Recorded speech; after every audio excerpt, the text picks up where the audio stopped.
I'm doing another project that involves using the Tombow pens and just wanted to show you how I did this one.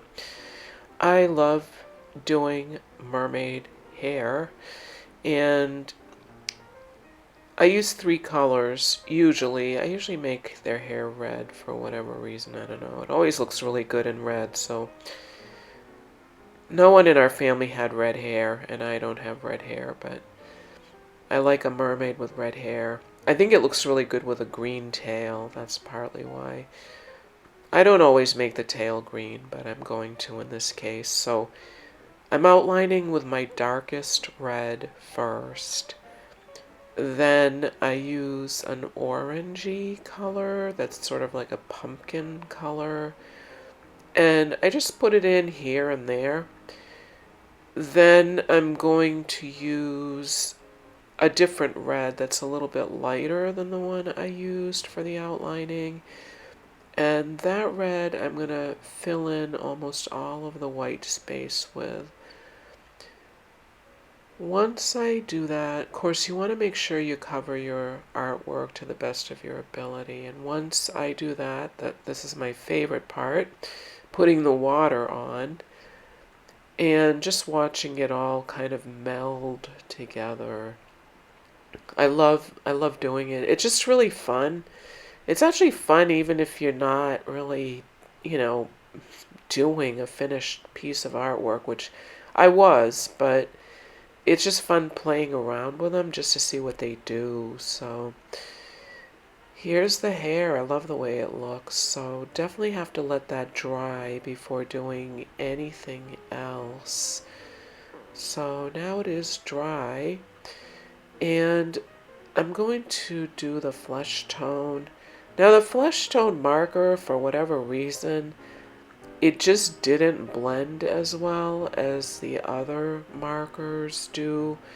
I noticed that some of the colors, when you put the water on them, they don't seem to do anything. And then other colors are just beautiful when you put the water on. I don't know why. I'm not really sure what influences it, but anyway, I did have to do a second go around for the flesh tone just because I didn't like seeing the brush marks like you can see right there. So I'm outlining with a little bit darker flesh tone and then I put my water on, but as you can see, it's not really blending very well. It's blending a little bit, but not very well. I didn't panic though, because there's always a way to fix that. And what I'm going to do is actually do another layer after it dries. You do have to let it dry completely before putting anything else on.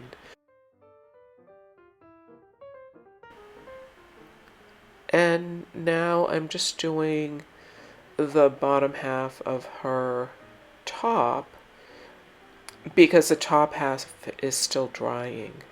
So you just want to make sure that you don't put the markers on touching something that has just been painted with a wet brush. Next, I'm going to do that second layer on her, and I'm just going to kind of keep going over it until I can get rid of most of the irregularities. So it actually worked out pretty well. I just sort of kept going over it until there wasn't much texture showing. It ended up coming out very nicely, so just doing a little swirly kind of brush stroke, and I'm putting the cheeks in. And now I'm just going over it with a brush again. And it all blended just fine.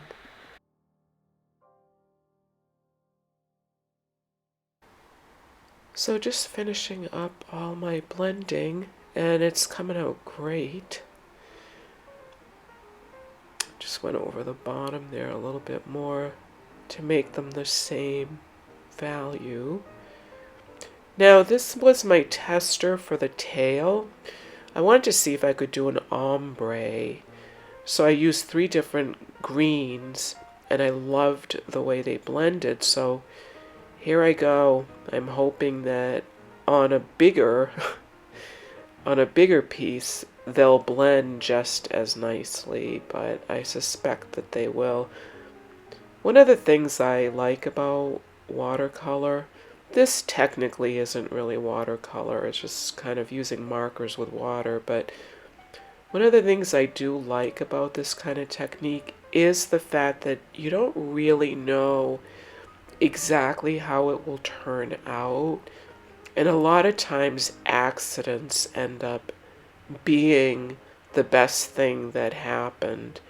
You know, something unpredictable happens and it ends up being really, really nice. So here I'm putting on my 3 colors. I love the way that looks. I love those colors together with that red hair. Doesn't that look great? And this is my favorite part. I just can't get enough of that. Putting the water on and just watching it blend and just seeing what it does. It's really fun just seeing what happens naturally when you put the water on. So I love the way that blended. Of course, I have to let it totally dry.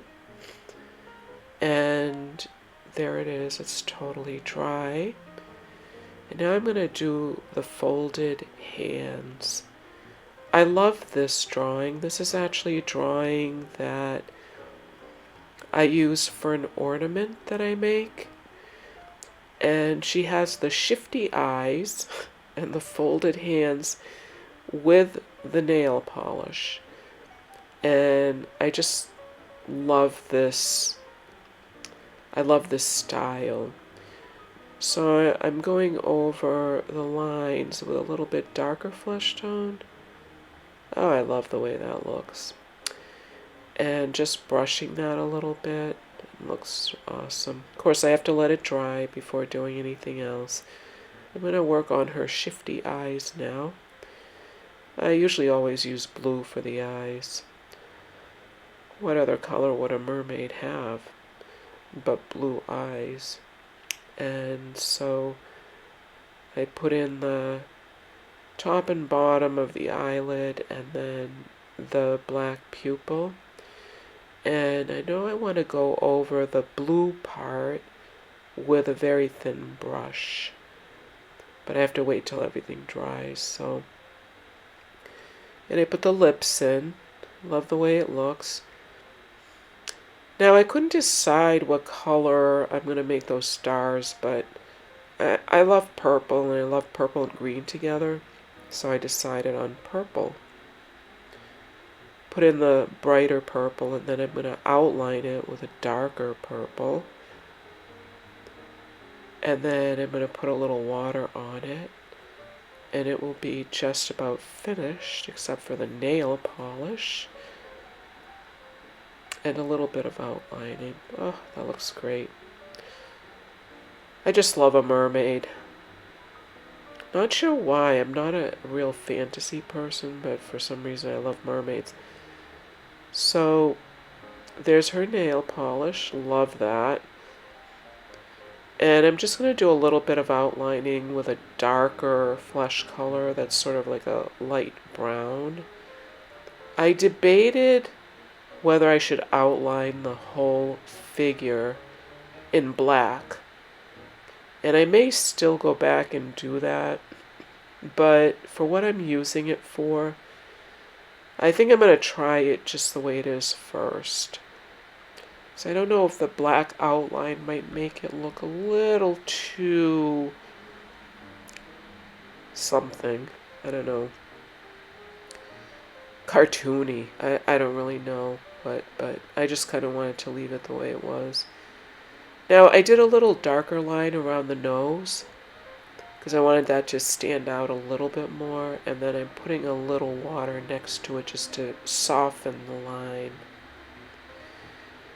And that's pretty much it. It's pretty much finished. Just wetting the eyes a little. And there it is. Thank you for watching.